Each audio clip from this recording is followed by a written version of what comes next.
सभी का rice toppers में एक बार फिर से स्वागत है।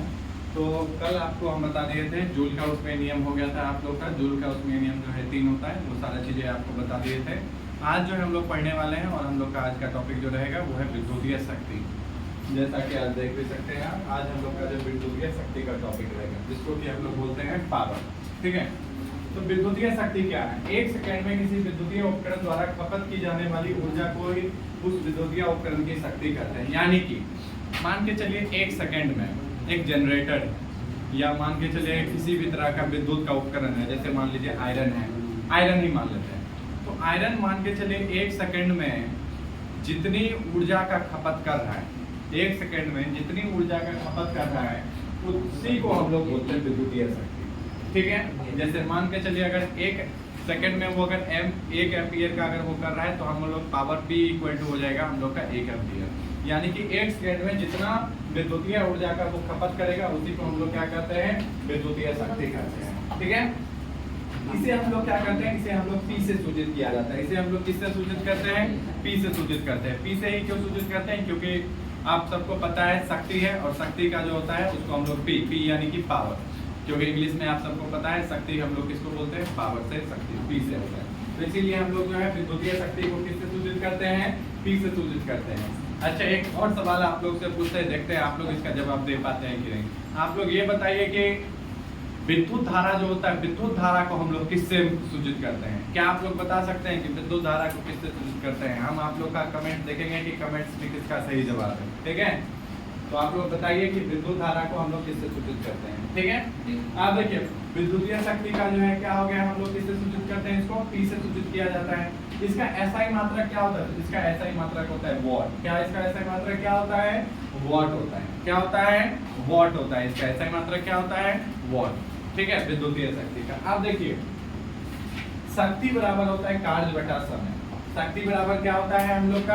कार्य बटा समय होता है। आप सब जानते हैं शक्ति बराबर क्या होता है? कार्य बटा समय। इसका ये फॉर्मूला होता है P बराबर W बटा T। P बराबर W बटा T। P से हो गया हम लोग का शक्ति यानी कि पावर, W से हो गया हम लोग का कार्य और बटा समय। समय को हम लोग T से सूचित करते हैं और कार्य को हम लोग W से सूचित करते हैं। तो P बराबर हम लोग क्या हो गया? W बटा T। W बटा क्या हो गया हम लोग का? T। आप देखिए कि हम लोग का इसका ना 3 फॉर्मूला है। पावर का हम लोग का कितना फॉर्मूला है? 3 फॉर्मूला होता है। पावर अगर शक्ति निकालने बोलेगा तो उसका 3 फॉर्मूला होता है। अभी 3 फॉर्मूला कौन कौन से होते हैं उसको भी हम लोग देख लेते हैं। देखिए सबसे पहला है आप लोग का P बराबर W बटा T। P बराबर क्या है? W बटा T है। अब यहाँ ध्यान दीजिएगा आप बोर्ड पे तो देख पाइएगा कि हम लोग क्या किए हैं? W बटा T। एक बात बताइए, कल आप लोगों को हम 3 फॉर्मूला बताए थे जिसमें पहला फॉर्मूला था W बराबर होता है VIT, V इंटू IT।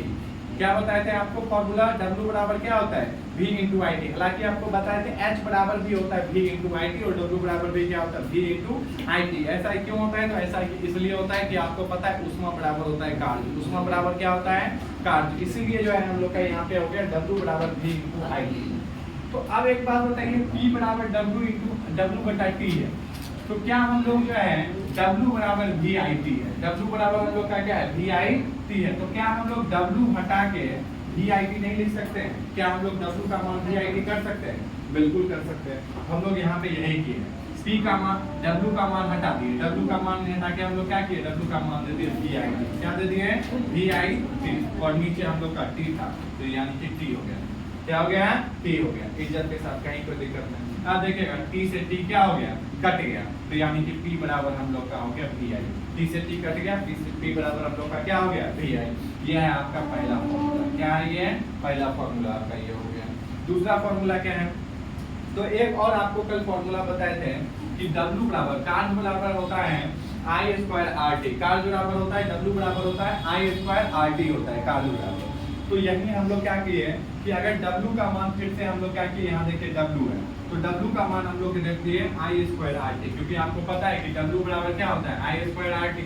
तो या तो हम W लिखें या I स्क्वायर RT लिखें, दोनों क्या है? बात बराबर है, सीधी बात है। तो हम लोग यहाँ क्या किए? I स्क्वायर RT और नीचे आप सबको पता है T है तो T हम लोग लिख दिए। अब देखिए यहाँ पे भी क्या हो रहा है?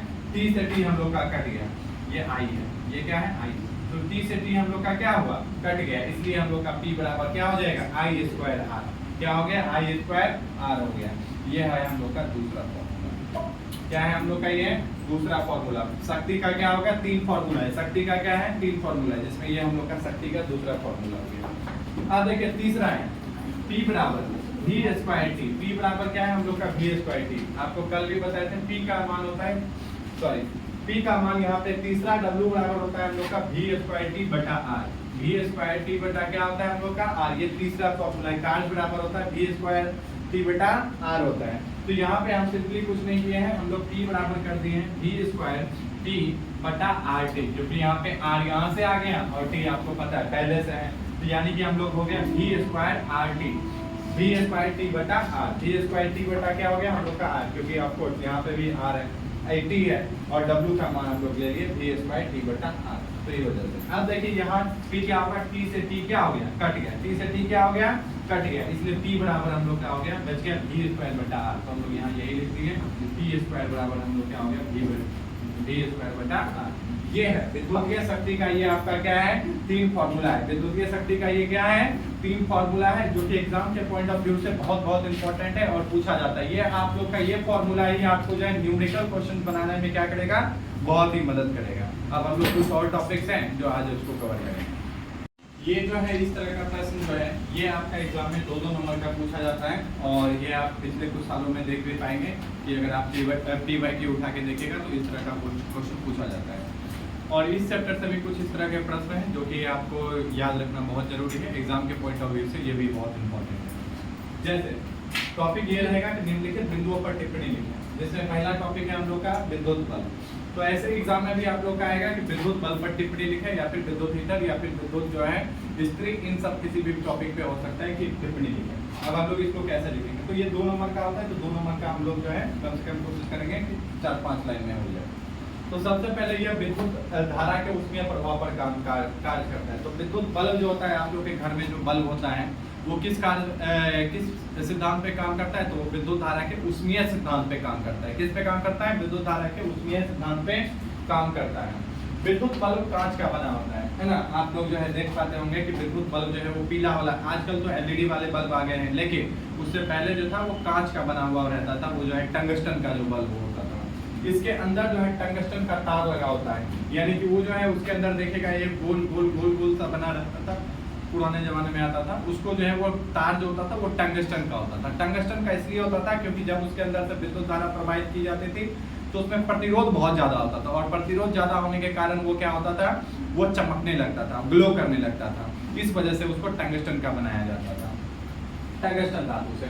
इसका गलनांक लगभग 3000 डिग्री सेल्सियस होता है, और ये टंगस्टन धातु का इसलिए बनाया जाता था ताकि अगर ये कितना भी गर्म हो जाए जल्दी ये पिघले ना। और इसका गलनांक जो है यानी कि किस तापमान पे ये गल जाएगा, गलनांक मतलब होता है किस तापमान पे आके ये गल जाएगा, तो ये गलनांक जो था इसका लगभग 3000 डिग्री सेल्सियस था।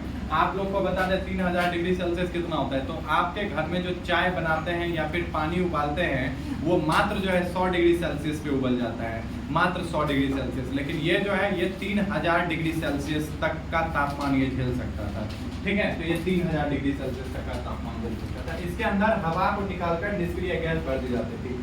अब इसके अंदर जो हवा होती थी हवा को निकाल दिया जाता था, हवा नहीं डाला जाता था। इस वजह से कभी भी देखिएगा कि शीशा जैसे फूटता था वो क्या होता था, खराब हो जाता था। क्यों? क्योंकि जो है जैसे ही वो ऑक्सीजन के संपर्क में आता है वो खराब हो जाता है, टूट जाता है। इसके अंदर हवा निकाल के निष्क्रिय गैस भर दी जाती थी ताकि तंतु ऑक्सीडित ना हो सके। तंतु का मतलब यहाँ पे है कि आप लोगों का जो है टंगस्टन जो है ऑक्सीजन के साथ अभिक्रिया ना कर ले, इस वजह से उसके अंदर निष्क्रिय गैस भर दी जाती थी। इसके अलावा विद्युत बल्ब हो गया, विद्युत हीटर हो गया, विद्युत इस्त्री, विद्युत विकिरण और विद्युत ट्यूब, ये सब जो है जितने भी चीजें हैं ये सब जो है विद्युत धारा के ऊष्मीय प्रभाव पे ही कार्य करते हैं, यानी कि विद्युत धारा के ऊष्मीय प्रभाव पे ही कार्य करते हैं। यानी कि विद्युत धारा ऊष्मा उत्पन्न करता है और इसी पे ये सभी जितने भी चीजें हैं ये इसी पे कार्य करता है। दूसरा हम लोग का है एग्जाम में भी आ सकता है कि विद्युत हीटर पर टिप्पणी लिखे, ठीक है। तो टिप्पणी विद्युत हीटर पे हम लोग क्या लिखेंगे, तो विद्युत हीटर जो होता है यह चीनी मिट्टी के खांचे में लपेटा हुआ एक वक्र आकार का धातु होता है, ठीक है। अब इसका जो है हम अभी जो है आपको जो है इसका पिक्चर भी अभी दिखा देंगे, एवं आप अपने मोबाइल स्क्रीन पे जो पिक्चर देख रहे हैं ये जो है विद्युत हीटर है, ठीक है, जो कि नाइक्रोम का बना होता है। नाइक्रोम का इसलिए बना रहता है ताकि नाइक्रोम जो धातु होता है वो क्या होता है, वो बहुत ज़्यादा गर्म होने पे भी क्या होता है, टूटता नहीं है। और दूसरी बात जो होती है नाइक्रोम में, उसमें प्रतिरोध बहुत ज़्यादा होता है नाइक्रोम में, इस वजह से नाइक्रोम धातु का यूज किया जाता है। तो ये क्या होता है, विद्युत मीटर जो आप देखते हैं उसके अंदर जो धातु होता है वो किसका होता है, नाइक्रोम का बना होता है। यह विद्युत धारा के उष्मीय सिद्धांत पर काम करता है। उष्मीय सिद्धांत वही बताए जिसमें कि विद्युत धारा को प्रवाहित करने पे अगर उसमें ऊष्मा उत्पन्न हो रही है तो यानी कि वो विद्युत धारा के उष्मीय सिद्धांत पे काम करता है। विद्युत धारा के दो सिद्धांत होते हैं, एक तो हो गया उष्मीय सिद्धांत होता है और एक होता है विद्युत धारा के चुंबकीय प्रभाव। तो चुंबकीय प्रभाव पे ये कार्य नहीं करता, ये विद्युत धारा के उष्मीय प्रभाव पे काम करता है।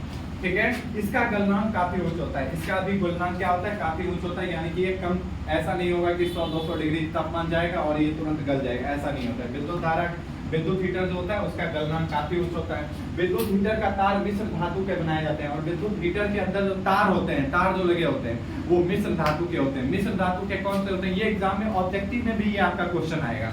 ये शायद 2023 में ये ऐसे ही कुछ जो है एक साल पूछा भी था ये, कि बताइए कि विद्युत हीटर के अंदर जो तार होता है वो किस धातु का बना होता है। तो वहां पे आपको वहां पे ये होता है निकेल और क्रोमियम का मिक्सचर होता है। निकेल और क्रोमियम दोनों को जब मिला देते हैं, तो निकेल धातु और क्रोमियम धातु दोनों को हम जब मिला देते हैं तो हम लोग का मिलता है, बनता है नाइक्रोम। और ये जो है इसके अंदर विद्युत हीटर के अंदर जो तार होता है वो किसका होता है, नाइक्रोम का ही होता है। अभी और आगे बता, तो आप लोगों को विद्युत बल्ब और विद्युत हीटर के बारे में बता दिए हैं। इस तरह का प्रश्न जो है एग्जाम में 2-2 नंबर का पूछा जाता है। अब आपको जो है हम बताएंगे, हम लोग का अगला टॉपिक है जो कि इस चैप्टर से 2 प्रश्न 2 नंबर का फिर से पूछा जाता है। हम लोग का है विद्युत इस्त्री। ये जो है विद्युत इस्त्री जो है वो महिला वाली इस्त्री नहीं है, ये दूसरी वाली इस्त्री है जो आप फिल्म में जो देखें इस्त्री 1 इस्त्री 2, वो वाली ये इस्त्री नहीं है। ये इस्त्री का फोटो हम जो है आपके बोर्ड पे भी स्क्रीन पे भी हम लगा देंगे, आप लोग देख सकते हैं। अभी जो स्क्रीन पे आप फोटो देख सकते हैं वो जो है विद्युत इस्त्री है। इंग्लिश में इसको जो है आयरन बोलते हैं। आप लोग इसका यूज जो है कपड़ा को आयरन वायरन करने में करते होंगे। तो ये विद्युत इस्त्री। तो देखिए यह उपकरण विद्युत धारा के उष्मीय प्रभाव पर कार्य करता है, यानी कि इसमें से विद्युत धारा को प्रवाहित किया जाता है, जिससे कि क्या होता है, इसका नीचे वाला जो पेंदी होता है वो गर्म होता है, जिस वजह से हम कपड़ा को क्या कर पाते हैं, आयरन कर पाते हैं, जिसको कि हम लोग बोलते हैं विद्युत इस्त्री बोलते हैं। इसमें नाइक्रोम का पतला पत्ती होता है, यानी कि इसमें जो है क्या होता है, नाइक्रोम का पतला पत्ती होता है। ठीक है, और जिसके ऊपर और नीचे अभ्रक का प्लेट लगा होता है, इसका गलनांक बहुत कम होता है। तो इसमें क्या होता है, अंदर की ओर जो होता है वो नाइक्रोम का पट्टी लगा होता है और उसके बाहर अभ्रक का प्लेट होता है। और उस अभ्रक के प्लेट को जब कपड़ा पे सटाते हैं तो वो क्या होता है, बहुत गर्म हो जाता है ना, क्या होता है, बहुत गर्म रहता है। और गर्म चीज को जब कपड़ा पे सटाते हैं तो उसमें क्या होता है, कपड़ा में हम लोग इस्त्री कर पाते हैं या आयरन कर पाते हैं। ठीक है, इसका गलनांक बहुत कम होता है। इसका गलनांक यानी कि जल्दी गलता नहीं है ना। जैसे देखिएगा कि कागज वागज जो है ना, उसको तुरंत अगर आग के कांटेक्ट में आएगा, गर्मी होगा, तुरंत में उजल जाएगा। लेकिन ये जो है, ये अभ्रक का प्लेट जो होता है ये जल्दी जलता नहीं है, इसको बहुत उच्च होता है इसका। अगला क्या है हम लोग का विद्युत विकिरण। यह उपकरण विद्युत धारा के उष्मीय सिद्धांत पर कार्य करता है। इसमें चीनी मिट्टी का एक बेलन होता है, यह भी जो है विद्युत धारा के उष्मीय प्रभाव पे ही कार्य करता है। और ये भी क्या होता है, इसमें एक बेलन होता है जिस पर नाइक्रोम का तार लपेटा हुआ रहता है, जिसका गलनांक उच्च होता है। और इसका भी गलनांक क्या होता है, बहुत ही ज्यादा उच्च होता है। ये हो गया विद्युत विकिरण। अगला है हम लोग का तीसरा, ये वाला ज्यादा पूछा जाता है एग्जाम में, बाकी का भी पूछा जाता है, लेकिन ज्यादातर देखिएगा कि अगर 10 बार में देखिएगा तो 10 बार में जो है 5-6 बार जो है विद्युत फ्यूज ही पूछा गया है। तो विद्युत फ्यूज क्या है, तो यह एक सुरक्षा युक्ति है, यानी कि विद्युत फ्यूज का यूज जो है हम लोग सुरक्षा के दृष्टिकोण से करते हैं, यानी कि उसका जो है हम लोग सुरक्षा, आप लोग के घर में देखते होंगे वो जो विद्युत फ्यूज नहीं होता है जिसके अंदर लगा रहता है एक पतला सा तार जो है लपेटा हुआ रहता है, बोर्ड के अंदर भी होगा, आप लोग के घर में जो बोर्ड है ना तो उसमें देखिएगा छोटा वाला जो है विद्युत फ्यूज लगा होगा, और मेन वाला जो घर होता है उसमें जो बड़ा वाला फ्यूज लगा होगा। तो फ्यूज जो होता है वो क्या होता है, सुरक्षा युक्ति है, उसके अंदर पतला सा तार होता है, क्या होता है, तार। और उस तार को अगर मान के चलिए जब बहुत ही ज्यादा विद्युत धारा प्रवाहित होगा, बहुत ही ज्यादा क्या होगा, विद्युत धारा किसी भी तार से प्रवाहित होगा, जैसे मान के चलिए ये तार है, अब ये तार है बहुत पतला है, तो बहुत ज्यादा पतला तार है, अगर इसके अंदर से बहुत ही ज्यादा विद्युत धारा प्रवाहित हो जाएगा ना तो ये गर्म हो जाएगा बहुत ही ज्यादा। आपको बताए थे कि विद्युत धारा जब ज्यादा प्रवाह होता है तो ऊष्मा ज्यादा उत्पन्न होता है, तो वो बहुत पतला तार होता है, और अगर जैसे ही वो गर्म होगा तो गल जाएगा, क्या होगा, गल जाएगा, जिस वजह से वो टीवी, फ्रिज, एसी है ना, कूलर, पंखा, इन सबको जलने से बचा लेता है। ये खुद जो है क्या होता है, जल जाता है, और उसको टीवी, फ्रिज, पंखा इन सबको जलने से क्या करता है, बचा लेता है। कौन, विद्युत फ्यूज होता है। जो अति भारण एवं लघु पतन जैसी घटनाओं से बचाता है। अति भारण यानी कि ओवरलोड हो गया, और लघु पतन यानी कि शॉर्ट सर्किट, यानी कि ओवरलोडिंग और शॉर्ट सर्किट जैसी घटनाओं से आपको क्या करता है, ये विद्युत फ्यूज हमको बचाता है, घटनाओं से बचाता है। इसमें तांबा तथा टिन या सीसा तथा टिन मिश्र धातु का प्रयोग किया जाता है। इसमें मिश्र धातु का प्रयोग किया जाता है। इसमें या तो तांबा का यूज किया जाएगा, या टिन का, या फिर सीसा या टिन का यूज किया जाता है इसको बनाने के लिए, जिसका गलनांक बहुत कम होता है, और ये जल्दी गलता नहीं है, इसका गलनांक बहुत ही कम होता है, बहुत ज्यादा कम। चलिए हम लोग का जो है अगला टॉपिक है वो है अति भारण। अति भारण क्या है, एग्जाम में भी ये पूछा जाता है। अति भारण को हम लोग इंग्लिश में बोलते हैं ओवरलोडिंग बोलते हैं। क्या बोलते हैं, ओवरलोडिंग बोलते हैं।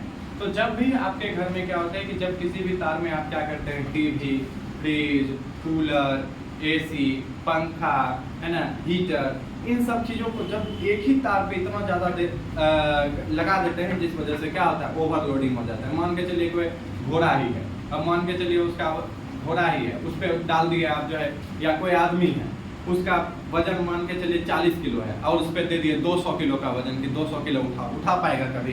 तो यही घटना इसमें भी होती है कि मान के चलिए किसी तार का कैपेसिटी मान के चलिए पंखे चलाने का, अब उससे हम लोग क्या कर रहे हैं, एसीओ चलवा रहे हैं, कूलरों चलवा रहे हैं, हीटरों जोड़ दिए हैं। तो ऐसी घटना को हम लोग बोलते हैं अति भारण बोलते हैं। तो अति भारण एक ऐसी घटना है जब एक ही समय में बहुत सारे शक्तिशाली विद्युतीय उपकरण को विद्युत परिपथ में जोड़ दिया जाता है, तो उस परिपथ में आवश्यकता से अधिक विद्युत धारा का प्रवाह हो जाता है, जैसे विद्युत हीटर, वाटर विद्युत स्प्रिट, टीवी, फ्रिज इत्यादि। यानी कि जो है अति भारण में क्या होता है कि जब भी हम लोग क्या करते हैं, आवश्यकता से अधिक किसी भी तार में जब हम विद्युत उपकरण को जोड़ देते हैं, तो उससे क्या होती है, उस घटना को हम लोग बोलते हैं विद्युत अति भारण। क्या बोलते हैं, अति भारण। और ऐसा इसलिए होता है कि किसी का कैपेसिटी है मान के चलिए 40 किलो उठाने का, आप उससे 200 किलो उठवा रहे हैं, तो अति भारण हो जाता है उससे। अगला है हम लोग का क्या होता है, लघु पतन। लघु पतन को हम लोग बोलते हैं शॉर्ट सर्किट। लघु पतन को हम लोग क्या बोलते हैं, शॉर्ट सर्किट बोलते हैं, शॉर्ट सर्किट बोला जाता है, ठीक है। यानी कि जब क्या होता है, जब किसी कारणवश ठंडा तार और गर्म तार एक दूसरे के संपर्क में आ जाता है, यानी किसी भी कारणवश क्या होता है, लाल वाला तार और काला वाला तार दोनों सट गया आपस में, या फिर प्लस और माइनस वाला तार जब आपस में सट गया। कभी कभी ऐसा हो जाता है कि मान के चलिए ठीक से टेप ने मारा हुआ होगा, या किसी भी कारणवश मान के चलिए गर्म हो गया है ना, गर्म होने की वजह से क्या होता है, आपस में सट गया। तो जब भी क्या होता है, ठंडा तार और गर्म तार एक दूसरे के संपर्क में आ जाता है, यानी एक दूसरे को टच कर देता है, तो इससे क्या होता है, परिपथ में प्रतिरोध का मान घटने के कारण जब भी ऐसा होगा तो परिपथ में जो है प्रतिरोध कम हो जाएगा। क्या होगा, प्रतिरोध कम हो जाएगा। और आपको बताए थे विद्युत धारा को जब आगे जाता है तो उसको एक चीज रोकता है, वो होता है प्रतिरोध। जब प्रतिरोध होगा ही नहीं, अब होगा ही नहीं, तो वो क्या होगा, एकदम विद्युत धारा का मान बहुत ज्यादा बढ़ जाएगा। और विद्युत धारा का मान जब बहुत ज्यादा बढ़ जाता है तो कौन सी घटना होती है, लघु पतन की घटना होती है। कौन सी घटना होती है, लघु पतन की घटना होती है। यानी तार जो होता है वो क्या होता है, खराब हो जाता है, यानी कि गल जाता है तार वो, ठीक है। तो आपको जो है ये दो टॉपिक हो गया। अब अगले स्लाइड में हम लोग देखेंगे कि घरेलू विद्युत खतराओं से बचने के लिए हम लोग क्या करें। तो आपको जो है बता चुके थे विद्युत मीटर के बारे में, और ऐसे सभी उपकरण जो कि 2 नंबर के प्रश्न आते हैं एग्जाम में, उन सब के बारे में आपको बता चुके हैं। अब हम लोग जो है इस चैप्टर का कुछ एक आखिरी टॉपिक बचा हुआ है, इसके बाद जो है आपका ये चैप्टर जो है चैप्टर 5 ये फाइनली हो जाएगा आपका खत्म। देखिए सबसे पहले जब मानव शरीर भीगा हुआ नहीं रहता है तो उसका प्रतिरोध लगभग 30,000 ओम होता है। तो जब मानव शरीर भीगा हुआ नहीं रहता है, मानव शरीर जो है बिल्कुल एकदम भीगा हुआ नहीं रहता है, सूखा हुआ रहता है, तब ऐसी स्थिति में मानव शरीर का प्रतिरोध कितना होता है, तो लगभग होता है 30,000 ओम होता है। ये बात को याद रखिएगा आप लोग। और उसके बाद जो है भीगे हुए स्थिति में मानव शरीर का प्रतिरोध कितना होता है, तो भीगे हुए स्थिति में मानव शरीर का प्रतिरोध होता है 200 से 300 ओम होता है। कितना होता है, 200 से 300 ओम होता है भीगे हुए स्थिति में मानव शरीर का प्रतिरोध। अब देखिए घर के विद्युत परिपथ में कौन कौन सी खराबियां आ सकती हैं।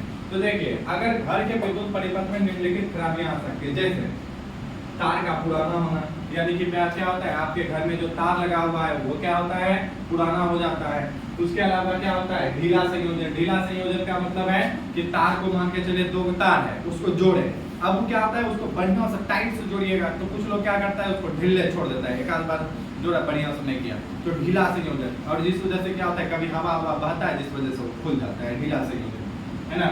स्विच का खराब हो जाना। आप लोग के घर में क्या होता है जनरली जो है स्विच खराब हो जाता होगा, है ना, कि स्विच खराब हो गया। उसके अलावा जो होता है वो उपकरण का खराबी, यानी कि क्या हो गया, उपकरण खराब हो गया। उपकरण खराब यानी कि आपके जैसे घर में होगा रेगुलेटर होगा, रेगुलेटर खराब हो गया। रेगुलेटर यानी कि पंखा घुमाने वाला रेगुलेटर नहीं होता है, वो गैस वाला रेगुलेटर में, पंखा घुमाने वाला जो रेगुलेटर होता है वो क्या होगा, कभी कभी खराब हो जाता है। संयोजन तार का खुला रह जाना, यानी कि कई बार मान के चलिए कि आप जो है तार, दो तार को छीले लपेटे, उसके बाद क्या होता है कभी जो है आप उसको टेप मारना भूल जाते हैं, तो जिस वजह से क्या होता है वो खराब हो सकता है। ये सब खराबियां किसमें उत्पन्न होती है, घर के विद्युत परिपथ में ये सारी खराबियां उत्पन्न होती है। अब देखिए अगला हम लोग का क्वेश्चन है विद्युत धारा से बचने के क्या क्या उपाय हैं, यानी कि विद्युत धारा से हम लोग कैसे बच सकते हैं। विद्युत का आप लोग डेली सुनते हैं उसको करंट मार दिया, उसको करंट मार दिया, तो इस सब से कैसे बच सकते हैं, कैसे हम लोग जो है विद्युत धारा से बच सकते हैं। तो देखिए विद्युत खतरा से बचने के निम्नलिखित उपाय हैं। पहला, किसी भी प्रकार का खतरा होने पर परिपथ का मेन स्विच बंद करें। देखिए जहाँ पे जब भी आपको कहीं खतरा महसूस होगा या कहीं आपको तार जलने का बदबू आ रहा होगा या ऐसा कुछ भी हो रहा होगा, तुरंत जो है मीटर के पास वाला जो स्विच होता है, मेन स्विच जो आप लोग के घर में होता है, जहाँ से एकदम पूरे घर में बिजली फैल रहा है, तो वहाँ वाला सबसे पहले जाके वहाँ वाला स्विच आप लोग को बंद करना है। जहाँ मीटर के पास जो होता है वहाँ वाला स्विच बंद कर दीजिएगा, मेन स्विच बंद कर दीजिएगा, जिससे पूरे घर में क्या होगा, बिजली जाना बंद हो जाएगा। उसके बाद जाके आप लोग देख सकते हैं कि कहाँ क्या दिक्कत हुआ, क्या खतरा महसूस हो रहा है। उसके बाद क्या है, किसी भी प्रकार का मेन स्विच संयोजन का कसा होना चाहिए, कि आपको जो है अभी बताएं कि कुछ लोग जो है ढीला ही छोड़ देता है तार को, ठीक से कसता नहीं, तो तार को क्या करना चाहिए, कसा हुआ होना चाहिए। संयोजन कैसा होना चाहिए, कसा हुआ होना चाहिए। तीसरा हम लोग का संयोजक की जगह अचालक पदार्थ से ढका होना चाहिए। आप देखिए कि हमेशा जो है जहाँ पे मान दो तार आपस में जुड़े हुए हों, तो उसके ऊपर जो है क्या करना चाहिए, टेप मार देना चाहिए बढ़िया से। कुछ लोग क्या करता है कि पन्नी मार के छोड़ देता है, पन्नी लेता है उसको मार के छोड़ देता है, तो इस वजह से क्या होता है, दिक्कत वाली बात है। हमेशा टेप मार देना चाहिए, ठीक है। 5-10 रुपए का टेप आता है, टेप मारने से क्या होता है, आप लोग सुरक्षित रह सकते हैं। जब किसी परिपथ में मरम्मत करना हो तो हाथ में दस्ताने और पैर में रबर का जूता चप्पल पहने हुए होना चाहिए। इसका क्या मतलब है कि जब भी आप मान के चलिए कि कोई विद्युत मरम्मत करना हो, यानी कि मान चलिए कहीं तार जोड़ रहे हैं, कहीं कुछ बल्ब लगा रहे हैं, कुछ भी कर रहे हैं, विद्युत का काम अगर कुछ आप कर रहे हैं, तो आप जरूर इस बात पे याद रखिए कि हाथ में रबर का दस्ताना होना चाहिए। क्यों, क्योंकि रबर जो होता है विद्युत का कुचालक होता है, इस वजह से हाथ में या तो रबर के दस्ताने होने चाहिए और पैर में जो है आप लोग का जूता या चप्पल पहन के ही करने चाहिए। नहीं तो क्या होता है, कुछ लोग जो भीगा पैर भी जाता है और विद्युत वाला काम करने लगता है, जिस वजह से अगर भीगा पैर होगा या फिर जो है मान के चलिए ग्राउंड में टच होगा, तुरंत उसको क्या करेगा, करंट मार देगा। तो इस वजह से क्या करना चाहिए, आपको हाथ में या तो रबर के दस्ताने और जो है ये क्या होना चाहिए, आपके जो है पैर में जूता या चप्पल होना चाहिए। ये था आप लोग का आखिरी क्वेश्चन, और इसी के साथ जो है ये आपका जो है चैप्टर 4 का जो होता है, ये चैप्टर 4 हो गया आपका एंड, यानी कि चैप्टर 4 का हो गया आपका समाप्ति। अब जो है आपको अगले क्लास में आपको जो है चैप्टर 5 स्टार्ट करेंगे, जिसका कि नाम है विद्युत धारा एवं उसका चुंबकीय प्रभाव। अगर ये वीडियो आपको पसंद आया हो तो राइस टॉपर को लाइक, शेयर और सब्सक्राइब जरूर करें। बहुत बहुत